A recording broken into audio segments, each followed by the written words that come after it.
Hello, how are you? Yes, today I've come with another interesting idea for us to explore. And today I've come with the idea of the dilemma of companionship. Let's explore it together.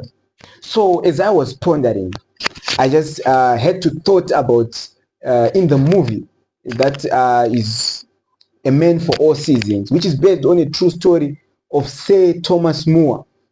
So, um, Sir Thomas More, when he was discussing with his friends whilst he was being investigated on why he is refusing to accept what the king had declared upon himself and the parliament agreeing, there was Thomas More's friend. He said, "But Thomas, we have all signed the document. Why don't you just sign the document for the sake of companionship?" And what interests me the most is Thomas replied saying, "But if you go to heaven because you have saved your conscience, and I go to hell because I have not saved mine, would you go with me to hell for the sake of companionship?"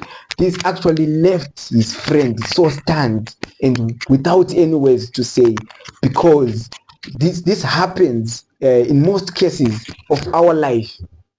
We we do things for the sake of friendship.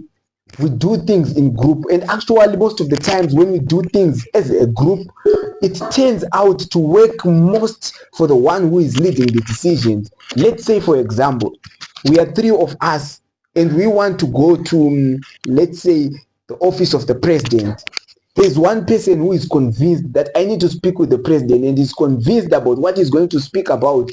But amongst the group, obviously there are people, or there is a person who has some self-doubt in himself, who thinks that no, the president is not approachable, so he holds himself back. And in holding himself back, when others try to confront him, so when are we going, so this, so that, he always hides away by postponing. And whenever that person is postponing, then he's postponing not only for himself but for everyone else, for the sake of companionship. So yes, of course, we have our friends, we have our families, we have our neighbors, and we have our community people. Sometimes we look to them and their failures. We look to them and we are convinced that whatever that is hindering them should also hinder us. This is not bad.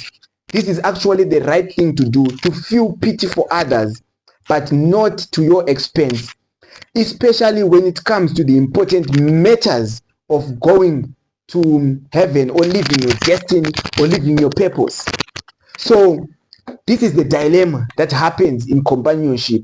As we move as a group, it turns out that one person's ideas, especially the one who is too much vocal, subjects other people's ideas because of lack of inner security, faith, and even confidence and courage in their own dreams. So when it comes to life, it is not a matter of companionship. It is a matter of following your conscience. And if your conscience is telling you that this is not right, it is not right. This actually most work with children in schools who move as companions, who do devious um, behavior for the sake of companionship. But young men growing and the youth, you should always ask yourself, am I doing this decision for the benefit of myself, for the benefit of my destiny, for the benefit of my purpose, or I am just doing this for the sake of companionship? So that you get to please your friends, you get to please the people who are around you, whilst you subject your own dreams, whilst you subject your own goals. So get this into mind, and keep it in your conscience always, that it is God first, it is you in the second. And when you follow this certain routine, then you realize that when you follow your conscience, You have your dream above, you have your vision above board, above and beyond any doubt, above and beyond any obstacle, and you have to keep it that way in order to achieve your goals.